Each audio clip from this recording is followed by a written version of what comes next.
नमस्कार साथियों, देखिए भारत और पाकिस्तान का विभाजन 15 अगस्त 1947 को हुआ था, जिससे भारत और पाकिस्तान नामक दो स्वतंत्र राष्ट्र अस्तित्व में आए थे। यह विभाजन भारतीय उपमहाद्वीप के इतिहास की सबसे महत्वपूर्ण और दर्दनाक घटनाओं में से एक थी, जिसने लाखों लोगों के जीवन को प्रभावित किया था। ये घटना जो थी बहुत ही दर्दनाक घटना थी जब भारत और पाकिस्तान का विभाजन हुआ था। ये आप जानते होंगे, आपने सुना भी होगा। ठीक है, इसलिए इस वीडियो में हम जानने की कोशिश करेंगे कि विभाजन के ऐतिहासिक कारणों के बारे में, प्रमुख घटनाओं के बारे में और इसके प्रभावों पर चर्चा भी करने वाले हैं। ठीक है, तो देखिए सबसे पहले हम देखेंगे विभाजन के कारण क्या थे। तो विभाजन का मुख्य जो कारण था ना, वो ब्रिटिश शासन और भारतीय स्वतंत्रता आंदोलन था। जो ब्रिटिश शासन था और भारतीय स्वतंत्रता आंदोलन था, ये भारत और पाकिस्तान के विभाजन का मुख्य कारण था। तो 1857 के विद्रोह के बाद ब्रिटिश सरकार ने भारत पर सीधा शासन करना शुरू कर दिया था। 1857 का जो विद्रोह था, उसके बाद ब्रिटिश सरकार ने भारत पर सीधा शासन करना शुरू कर दिया था। इससे क्या हुआ था, धीरे धीरे भारतीय स्वतंत्रता संग्राम ने गति पकड़ी और 20वीं शताब्दी में महात्मा गांधी के नेतृत्व में कांग्रेस पार्टी ने अहिंसक आंदोलन शुरू कर दिया। कब किया था? 20वीं शताब्दी में कर दिया था अहिंसक आंदोलन शुरू। इस दौरान क्या हुआ था, इस दौरान मुस्लिम लीग का भी उभार हुआ था, जिससे मुस्लिमों के लिए अलग राष्ट्र की मांग की गई थी। इससे क्या हुआ था, देखिए इससे मुस्लिम लीग का भी उभार हुआ और इससे मुस्लिमों के लिए अलग राष्ट्र की मांग बहुत तेज़ी से बढ़ गई। फिर क्या हुआ, हिंदू मुस्लिम तनाव और बढ़ने लगा। दो राष्ट्रों का सिद्धांत हो गया तय। इसमें क्या हुआ था, जो सैयद अहमद खान और मोहम्मद अली जिन्ना, ये जो नेता थे ना, ये विचार प्रस्तुत कर रहे थे और इन्होंने विचार प्रस्तुत किए कि हिंदू और मुस्लिम दो अलग अलग राष्ट्र बनाए जाएं। इससे 1930 में अल्लामा इकबाल ने पहली बार एक अलग मुस्लिम राष्ट्र का विचार रख दिया। जो अल्लामा इकबाल था, इसने कब रखा था? 1930 में। ठीक है, मुस्लिम राष्ट्र का विचार इसने रख दिया था और 1940 में मुस्लिम लीग ने लाहौर प्रस्ताव पारित किया।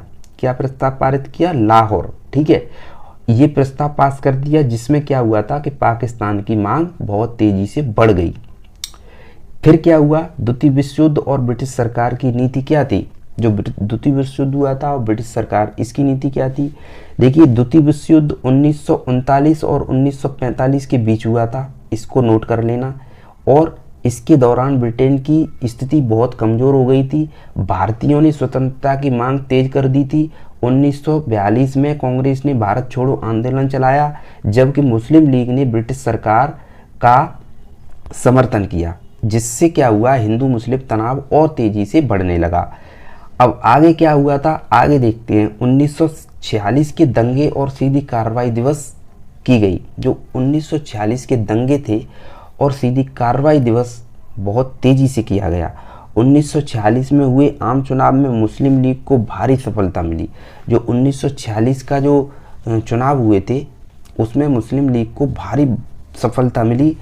16 अगस्त 1946 में जिन्ना ने सीधी कार्रवाई दिवस की घोषणा कर दी, जिससे कोलकाता और नोआखली, बिहार और पंजाब में बड़े पैमाने पर दंगे बहुत तेज़ी से फैल गए।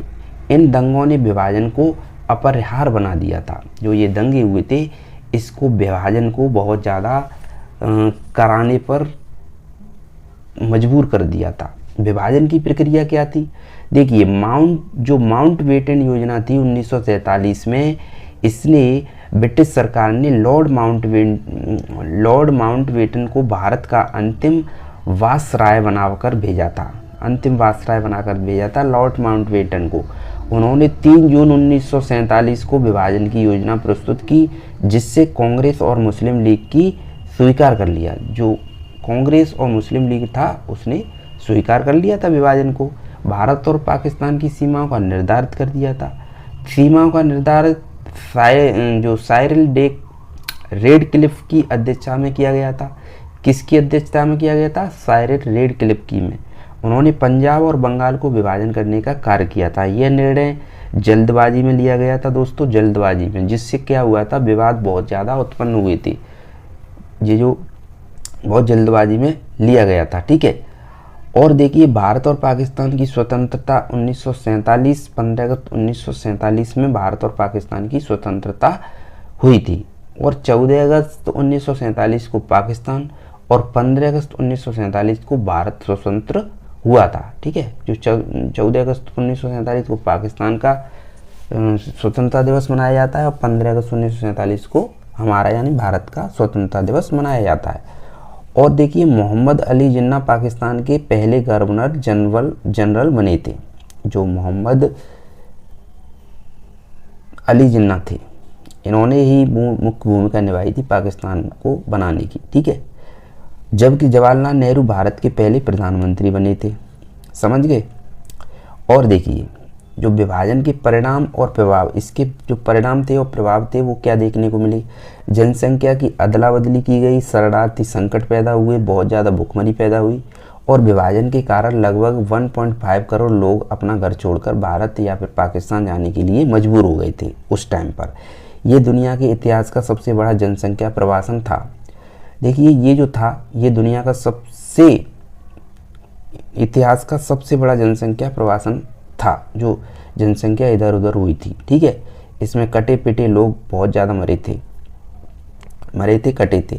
सांप्रदायिक दंगे हुए थे, नरसंहार हुआ था, लाखों लोग सांप्रदायिक हिंसा के शिकार हुए थे। इसमें पंजाब, बंगाल, दिल्ली में बड़े पैमाने पर हत्याएं, बलात्कार और लूटपाट देखने को मिली थी उस टाइम पर। ठीक है, अनुमान है कि करीब 10 से 15 लाख लोग इसमें मारे गए थे। बहुत ज़्यादा दर्दनाक घटना हुई थी, भारत पाकिस्तान का विभाजन हुआ था उस टाइम पर। ठीक है, राजनीतिक और आर्थिक अस्थिरता पैदा हुई थी। विभाजन के कारण दोनों देशों को गंभीर राजनीति और आर्थिक समस्याओं का सामना करना पड़ा था, और भारत ने एक धर्मनिरपेक्ष राष्ट्र के रूप में संविधान बनाया था, जबकि पाकिस्तान इस्लामिक राष्ट्र बना था। जो भारत था वो धर्मनिरपेक्ष राष्ट्र बना था और संविधान भी उसमें बना था, जबकि पाकिस्तान क्या बना था, इस्लामिक राष्ट्र बना था। ये बहुत ज़्यादा गलत हुआ था उस टाइम पर। कश्मीर विवाद और भारत पाकिस्तान युद्ध, ये क्या हुआ था, विभाजन के तुरंत बाद कश्मीर को लेकर दोनों देशों के बीच पहला युद्ध 1947 और 48 में हुआ था। यह विवाद आज भी भारत और पाकिस्तान के बीच प्रमुख संघर्ष का कारण बना हुआ है, जिसको प्रधानमंत्री मोदी ने अलग कर दिया, बिल्कुल, है ना। सांस्कृतिक और सामाजिक प्रभाव क्या हुए थे। भारत और पाकिस्तान के विभाजन से लाखों परिवार बिखर गए थे। पंजाब और बंगाल के लोग अपने घर, जमीन, संस्कृति को छोड़कर मजबूर हो गए थे। और देखिए भारत और पाकिस्तान का विभाजन एक ऐतिहासिक घटना थी, जिसने भारतीय उपमहाद्वीप की राजनीति, समाज और अर्थव्यवस्था को गहराई से प्रभावित किया था। इस विभाजन की वजह से उत्पन्न समस्याएं आज भी दोनों देशों के संबंधों को प्रभावित करती हैं। यह इतिहास हमें सांप्रदायिक सद्भाव और एकता के महत्व को सीख देता है। समझ गए दोस्तों, ये मतलब जो हुआ था, ये सांप्रदायिक सद्भाव और एकता को सीख देता है कि देश में एकता बनाए रखोगे तो ही कुछ हो सकता है। लूटपाट और मतलब विभाजन से कुछ होने वाला नहीं है, लड़ाई झगड़े से कुछ नहीं हो सकता। इससे लड़ाई झगड़े से और विभाजन से हमारे देश को और हमारे हमको बहुत ज़्यादा बुरे प्रभाव देखने को मिले थे उस टाइम पर। तो आप इस वीडियो में समझ चुके होंगे कि भारत पाकिस्तान का जो विभाजन हुआ था उस टाइम पर हमें कितने बड़े बहुत ज़्यादा परिणाम मिले थे, गलत परिणाम। ठीक है, तो ये आपके एग्ज़ाम के लिए बहुत महत्वपूर्ण बात है। ठीक है, इसको देख लेना। ठीक है, और जो बच्चे नए हैं वो चैनल को सब्सक्राइब कर लेना, क्योंकि यहाँ पर आपको देखिए सब्सक्राइब कर लेना, क्योंकि ये अकेला टीचर है ना, ये आपको पढ़ाई के बारे में, एग्ज़ाम के बारे में हर तरीके से आपकी हेल्प करने वाला है, इसलिए चैनल को सब्सक्राइब कर लेना। ठीक है, अगर आप पढ़ते हो तो, बच्चे स्टूडेंट हो तो। मिलते हैं अगले वीडियो में, तब तक के लिए जय हिंद।